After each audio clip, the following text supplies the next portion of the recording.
पटे खबर उपर नजर पकेबा। तो आपण मन बंधु वीडियो को शेष पर्यंत देखिए, कारण आपण माने खूब कम समय भितर देश विदेश ठारू आरंभ करी आम राज्य संपूर्ण खबर जानी पारिबे। आपण मानकर गोटे गोटे लाइक एंड सब्सक्राइब हमको ए बड़ी इंपोर्टेंट वीडियो करिया पई मोटिवेट करेबो। तो आज प्रथम खबर, आमे लगातार 4 दिन बंद रहिबो बैंक। करनियंतु समस्त जरूरी काम और जानतु कोन कोन कारण।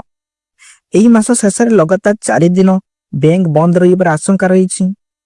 4टी यूनियन बैंक अधिकारी माने धमक देइचंती कि 26 और 27 रे हड़ताल हेबाकू जाउछि, काहेकि ना सरकार 10टी बैंक को मिश्रण करिया पई आदेश देइचंती। कहा जायछि कि बैंक काम सारि नियंतु नचेत हैरान हेबाकू पड़ी पारे। सरकार 30 अगस्त रे जणाइथिले जे 10 बैंक मिश्रण होई 4टी बैंक होई जिवो। परवर्ती न्यूज, ग्राहक मानक बड़ झटका, यूपीआई रे बड़ नियम। एणिकी बैंक आउ यूपीआई पेमेंट उपरे आदाय शुल्क देबाक पड़िबो। डिजिटल पेमेंट दुनिया रे एक बड़ परिवर्तन आसीबाक जाउछि। वर्तमान पर्यंत मागणारे यूपीआई सेवा पई एणिकी शुल्क देबाक पड़ी पारे।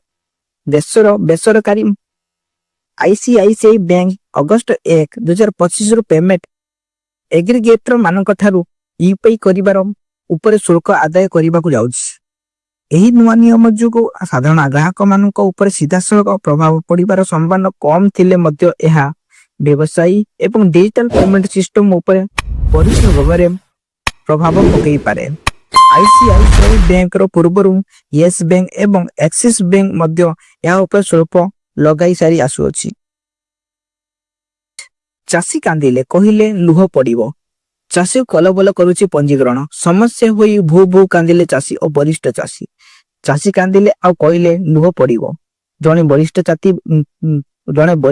चासी भू भू होई कांदी जणाउछन ताकर दुख।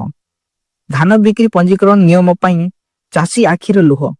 बरगड़ जिल्लार पद्मपुर चलित वर्ष धान बिक्री पई पंजीकरण नियम रे जटिलता थिबा जुगु चासी अभियुक्त करिसेंती। अजा पण अजा नारे थिबा जमी मालिकाना रे चाष करी आसुतिले। चासी चाष करुथिले मध्य पंजीकरण करिबार बहु असुविधा सम्मुखीन हेउछन चासी। पीएम किसान बड़ सरकारक बड़ एक्शन। अयोग्य चाषींटार आदाय कलाणी 416 कोटी टंका।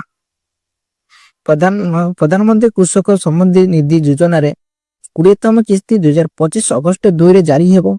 एहार ठीक पूर्व सरकार अयोग्य चाषी बाबद संसद रे बड़ सूचना दैछंती। कृषि एवं कृषक कल्याण मंत्री रमानाथ ठाकुर लोकसभा रे कहिछन जे एबे सुधा पीएम किसान योजना रो अयोग्य चाषी ठारू 416 कोटी टंका आदाय कर जायछि।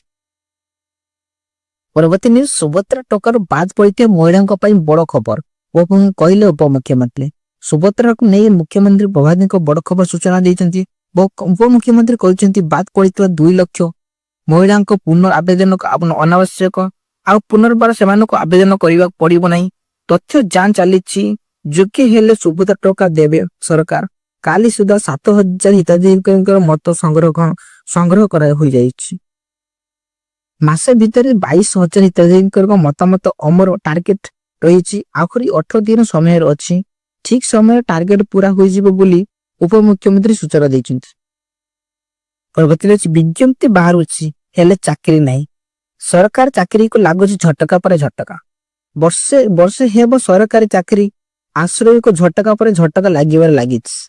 सरकार आसिया पर सरकारी चाकरी मिलिबार बीजेपी प्रतिश्रुति देथिला। हेले सरकार को 13 मास बीती जिवा पर भी चाकरी पई विज्ञप्ति तो प्रकाश पाउछि। हेले परिचालन एपरी अनियमितता होछि जे परीक्षा बातिल होई जाउछि। परवर्ती न्यूज, 3टी जिल्ला रे प्रबल वर्षा। आगामी 24 घंटा प्रबल वर्षिब अति वर्षा हेबो। वज्रपात घड़घड़ी सह वज्रपाती हेबार सतर्कता सूचना दिया पानीपाग विभाग तरफ। आज राज्य रे विभिन्न स्थान रे लागू रहिबो वर्षा। आगामी 24 घंटा रे प्रबल रु अति प्रबल वर्षा हेबो नै पूर्वानुमान करा जायछि। भुवनेश्वर स्थित पानी आंचलिक पानीपाग विभाग 3टी जिल्ला रे प्रबल वर्षा हेबार संभावना रहिछि। सेगुडी के केन्दुझर, मयूरभंज, सुंदरगढ़ जिले में प्रबल अति प्रबल वर्षा होबार संभावना रही। येलो वार्निंग जारी करा जायछि।